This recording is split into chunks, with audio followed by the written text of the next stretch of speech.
everybody, and welcome back to the Maritime Witch. I guess we're going to call this Season 2, Episode 1. We've had a little bit of a hiatus. We didn't get to do our Yule episode. This episode's actually going to be a little bit fun because I have really crappy notes. It's something that I kind of threw together really quickly. I started doing notes this morning over my first cup of coffee, and I'm reading them tonight, and I don't even know what some of it means. So this could be really exciting. So where have we been? Well, we've been kind of tending to me. Well, we have been. Yeah, Sean is here. He's not the man he used to be. No, I'm less. He's less of a man. Thanks. He had a nasty gallbladder sucked out last week, so had a little bit of an ambulance ride in December. Was taken down with a bout of pancreatitis with some gallstones. Nasty. Anyways. Yeah, it's just a little maintenance had to be done. Yep, a very different Yuletide holiday season for us, and a very low-key New Year. But he's on the mend.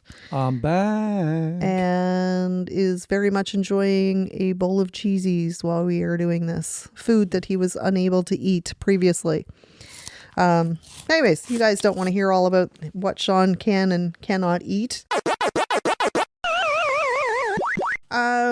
We also, because we missed our last episode of the year, didn't get a chance to talk about the Merry Witchmas Fair, which happened last November. I would just like to take an opportunity to say thank you to the vendors that made the show happen.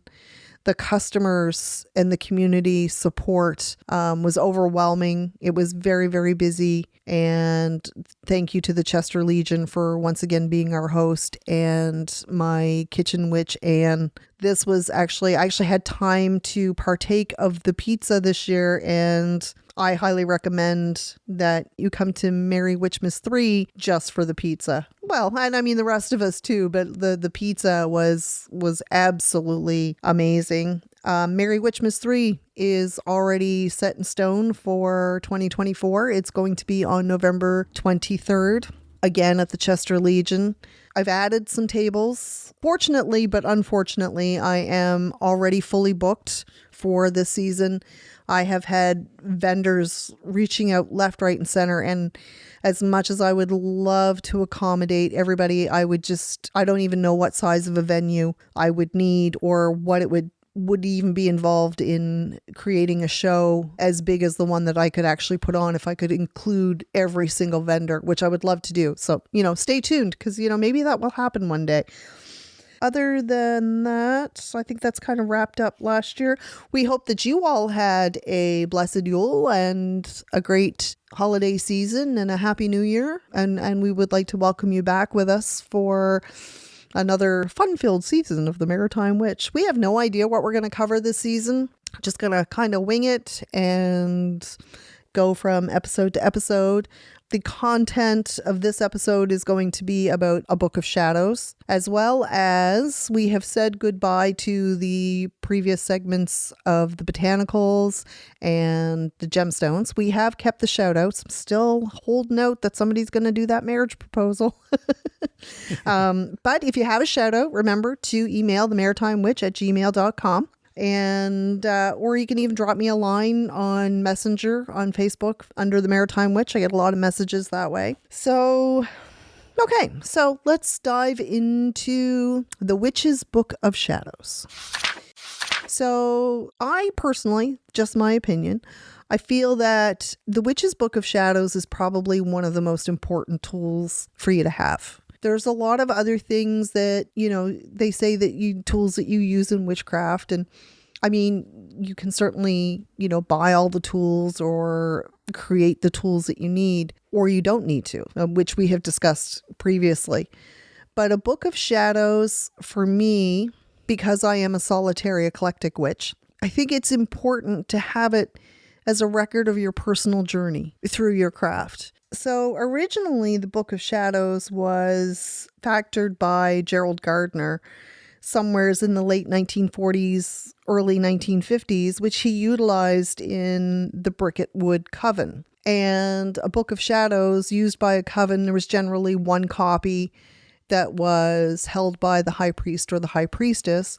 And then other covens, as Wicca progressed, there would be copies made for the members of the coven. Now, I've never been a member of a coven. I am not part of a coven now. So my Book of Shadows is just my personal journey, and it's just solitary. Like, it's just for me. And your Book of Shadows can be anything that you want it to be. Mine is a dedication to my personal journey through witchcraft. It contains, actually have more than one. I'm kind of a little bit of a journal, what's the word that I can use that's podcast friendly? Addict.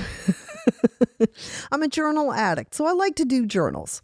So my Book of Shadows is a actually leather-bound book that I purchased from one of the stores. It's got the Tree of Life on it. It's all done in parchment, and it was something that called to me. You can spend a lot of money doing your Book of Shadows, or you can go to the dollar store and get a notebook and do it that way. It's suggested that a 3-ring binder is a good way to do it, because that way you can add pages or take pages out, and you can keep things in a certain order. And I can see the appeal in that, because there's sometimes that I'll do a couple of pages in mine and then it's just like, oh, well, that should have been back in the recipe section. So it's kind of out of order. Whereas if you did have a 3-ring binder, you could certainly, section it off that this was for, candles, or this was for spells, and this was for recipes.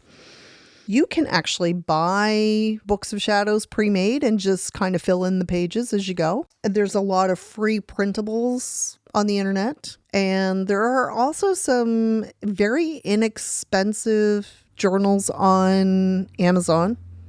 Amazon should be giving us some free shit, because we plug a lot of places. So Amazon, if you're listening, some free witchy journals would be kind of cool, because then I could have a contest and I could give somebody else a free witchy journal. You said a bad word. Did I say shit?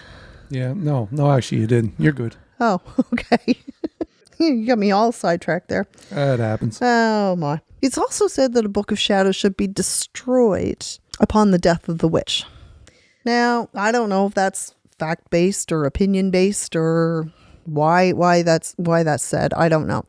Personally, for me, I think I would like my Book of Shadows to be passed on to somebody else, or donated to Value Village or the SPCA for somebody willy-nilly just to come along and purchase. I have to say, when I'm out in the secondhand stores or the antique stores, I'm always scouring the book sections in the hope that I'll find somebody's Book of Shadows, because I just think that would be a really cool find. For me, I think that I've been told that there's witchcraft in my family. I have not been gifted anything from that ancestral part of my life. But to have something passed down throughout the family, it's just a really cool thing. Not that somebody up and coming, new to witchcraft or following the path, obviously is going to do things their way. And they're going to learn at their own pace, and they're going to be interested in different things that you're interested in. But I just think to have somebody else's record of how they practiced and the spells that worked for them, and ingredients that they used, or recipes that they used for different Sabbats on the Wheel of the Year.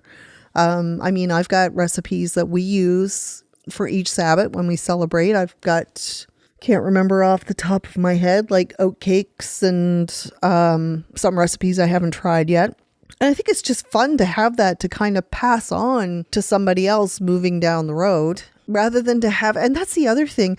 There's so much work personally that goes into these books that to see it just be destroyed, that to me is just sad in itself. Like it's like any book. Like, no, to me, I'm a lover of books. So to see something that somebody has put so much work in to just then be tossed into a fire or buried in the ground or cremated with the person, like, I kind of get it. But at the same time, there's so much work that goes into these that could be shared. And I think that knowledge should be shared. It's like there's a lot of creative outlets that are getting lost knitting, crocheting, a lot of hands-on quilting, that sort of thing, that is getting lost in the technological digital age of things. And I think that if we can share these things and keep that knowledge going, I think that's very important.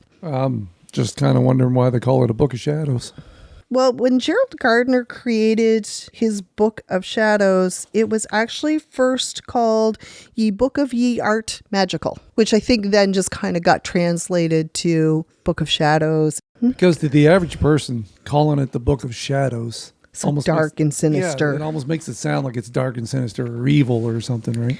Yeah, it's just used to describe a personal journal. Some people actually write their books of shadows there's a witch's alphabet. Some people have written theirs in Klingon.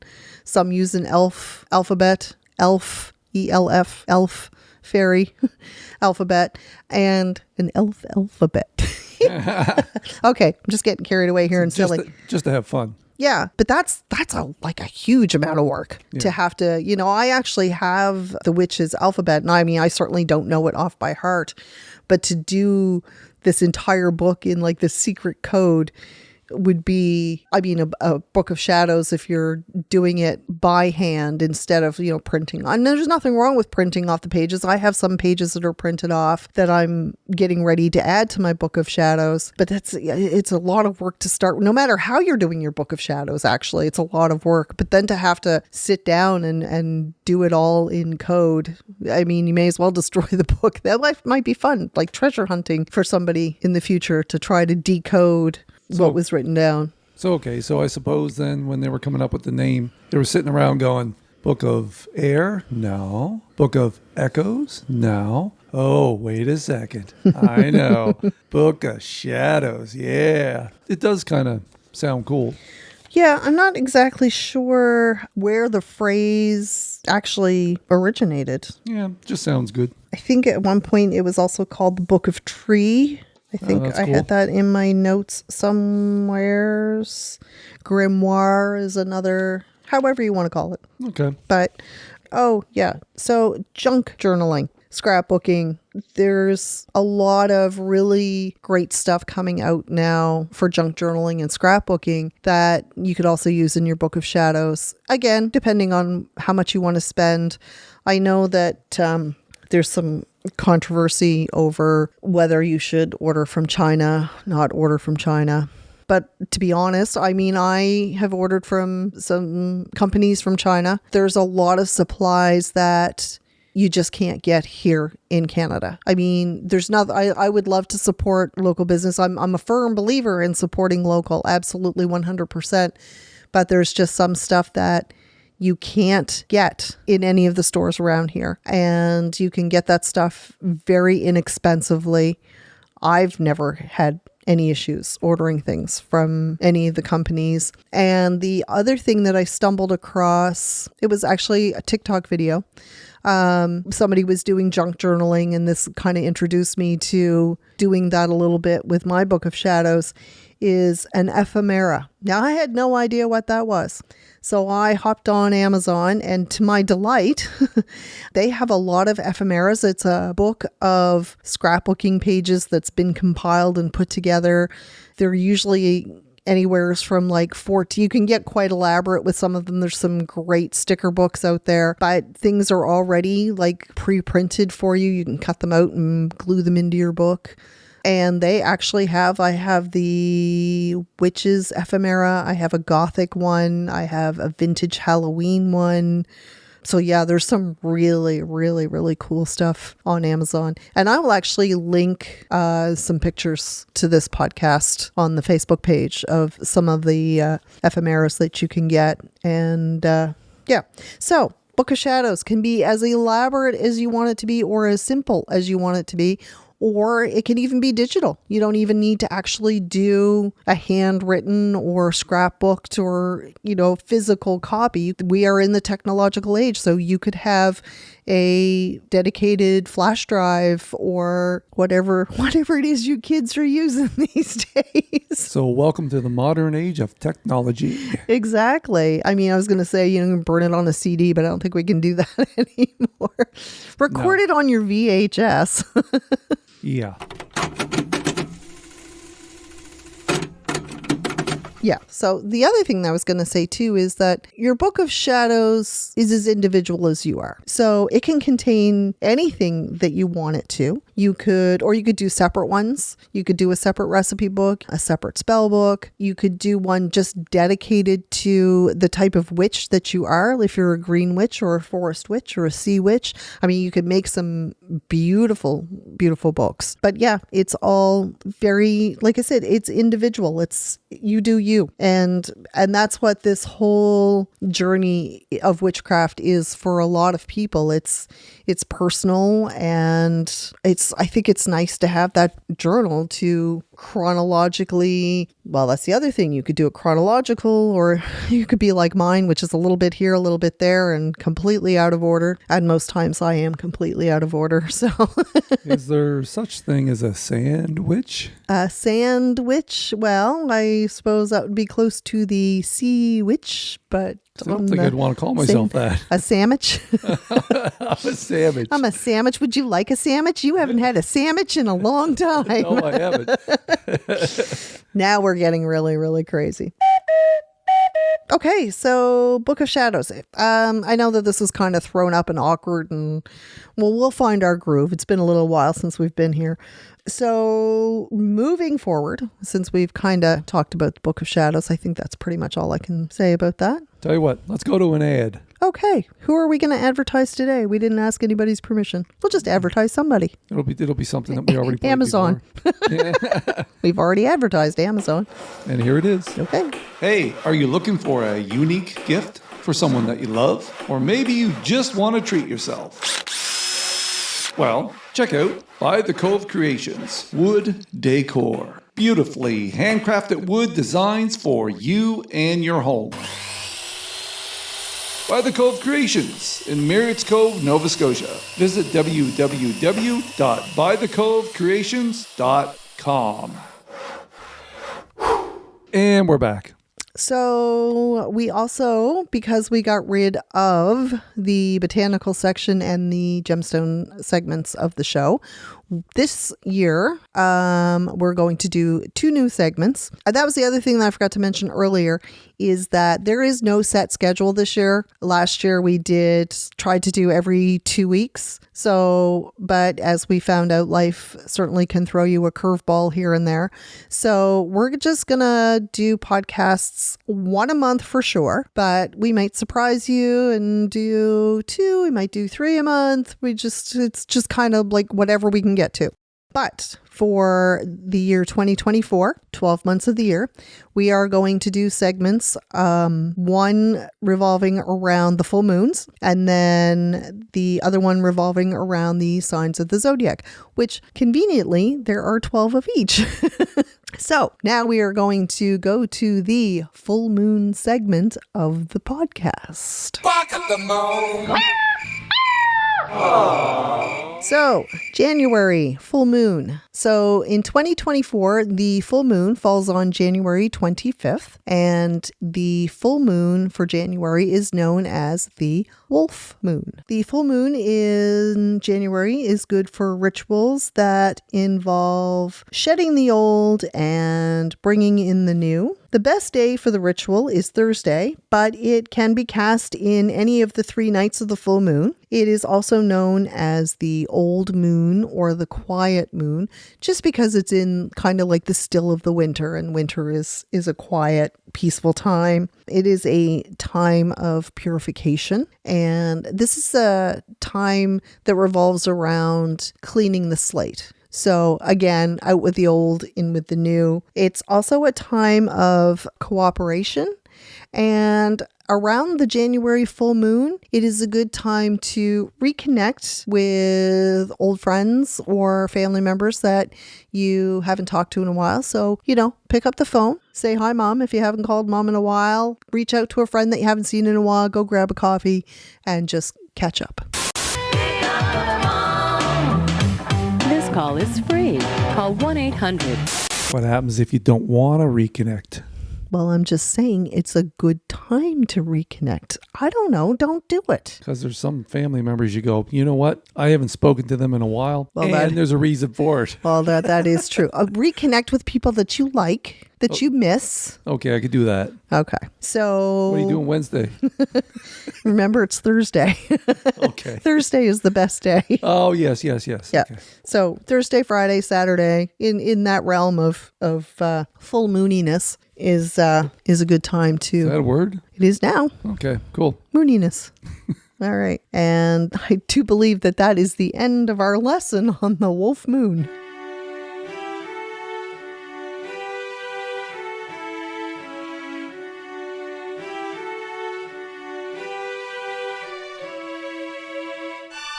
So the next segment, I'm trying to manage light and dark here. That's always a battle with me, light versus dark. So now we are going to move on to the zodiac sign segment of the podcast. This is the dawning of the age of Aquarius. So the zodiac sign that I have chosen for this podcast, even though we're a little bit late with it, is Capricorn. Just because it's January and Capricorn, there's always a debate on the start dates, depending on which website you look at or book you read. It's December 21st, 22nd to January 19th. Capricorns represent regeneration. It is the constellation of the planet Saturn. The gemstone for Capricorn is the onyx. Your fortunate day is Saturday. Your lucky numbers are 3 and 7, and your color is dark green. Locations for success for Capricorns are away from noise and excitement. Capricorns are charming and neat and attractive. They show up well in emergencies. They are diplomatic and have caution and reserve and can be trusted with responsibility. They're sensitive, mild-tempered, loyal, and sympathetic. So again, the ruling planet is Saturn. The element is Earth. It is the 10th house in the zodiac, which focuses on career. It is represented by the sea goat. Now, I have never seen a sea goat. It's kind of like half goat, half mermaid, which is actually really cool. And speaking of the Book of Shadows, which we discussed in this episode, I actually just ordered some zodiac junk journaling papers. So I'm actually going to call it a Book of Shadows or junk journal on just the zodiac signs, which is kind of cool. Anyways, getting back to the Capricorns, your flower is African violet. And I think that is pretty much it, other than, happy birthday to all of the Capricorns that we missed from December 21st, 22nd up until January 19th. I know we're a little bit late. And next, I do believe the next sign that we are going to talk about is Aquarius, but don't quote me on that. Oh, it'll be a surprise for all of us when we get there. But if you just happen to see a sea goat, drop us a line. Yeah, send us a picture. Yeah. Snap that picture of that sea goat. And I haven't seen any in the harbors around here, but Yeah, it's possible to see a sea goat. yeah, it was really cool looking. I've seen some really great artwork, actually. I'll post, obviously, link some pictures. But yeah, I've seen some really, really great artwork. So, and so ends the Zodiac segment of the show. So here we are again with the shout out section. Yay!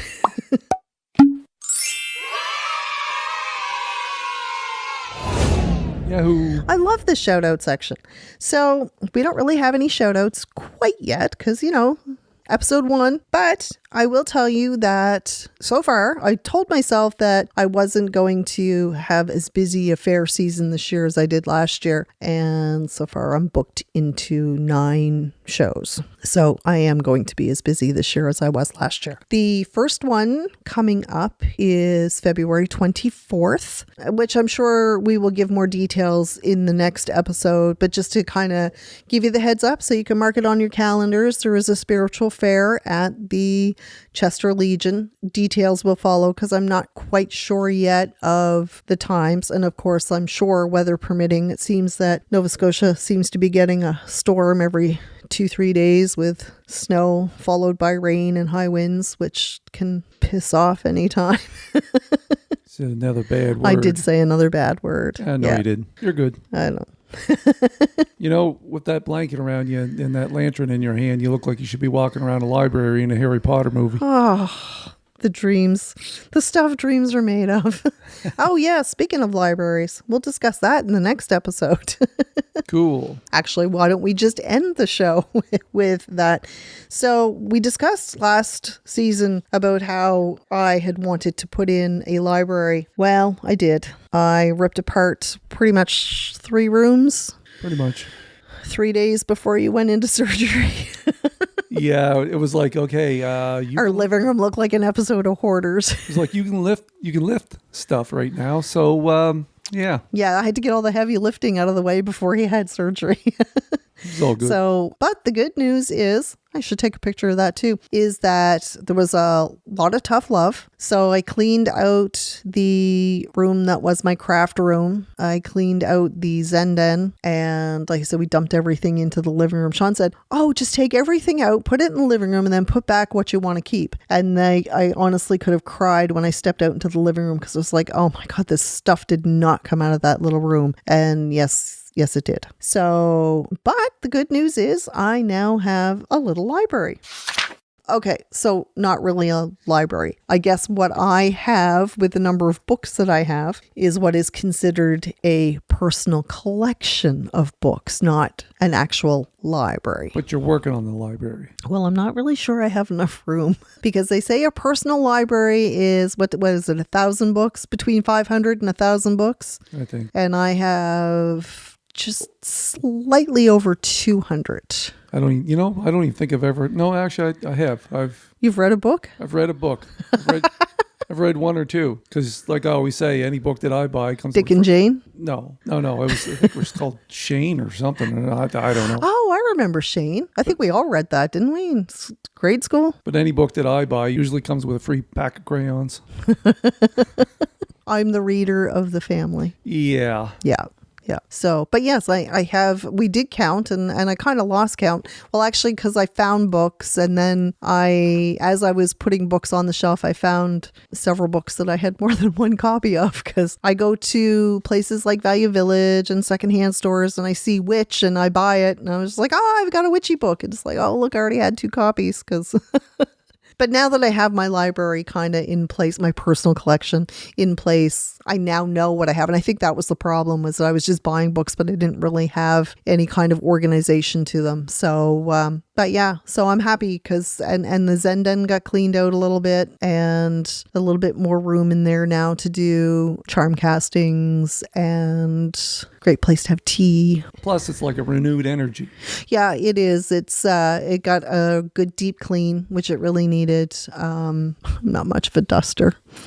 I never said I was a housekeeper, so not much of a housekeeper. We've already established that fact. But yeah, it's nice. It does. It kind of gives it a renewed energy. Burn some incense, kind of cleansed it, and like I said, there's more room. So the a little bit more open space. It was starting to get, the Zen den itself was starting to get a little bit on the cluttered side, and well, the craft room was just a disaster because I'd be dead before I got to use half of the craft supplies that I had in there. There's a lot of tough love because there's a lot of things that I just can't do anymore due to some mobility issues. So, but tough love, and a lot of stuff went out the door to people who can benefit from it more than I could. And well, that's just it. If you're not using it, exactly, it's just sitting there for the mice to chew on. Yeah, somebody else might as well use it. Yeah. So, and that's the other thing now too. It's opened it up, and we do live in the country, so we do get the odd mouse or two. Or 200. Mickey and Minnie. Yeah, and all their children. What do you say, Minnie? Will you elope with me? Elope? Oh, Mickey, oh, yes, of course I will. That's swell. So when things get cluttered, it's a lot easier for them to have little hiding spots, and until we decide on the fact that perhaps maybe one day we will get another familiar. Anyways. Yeah, you never know. Yeah, you never know. Good little Mauser, but right now we just have an emotional support pig, so.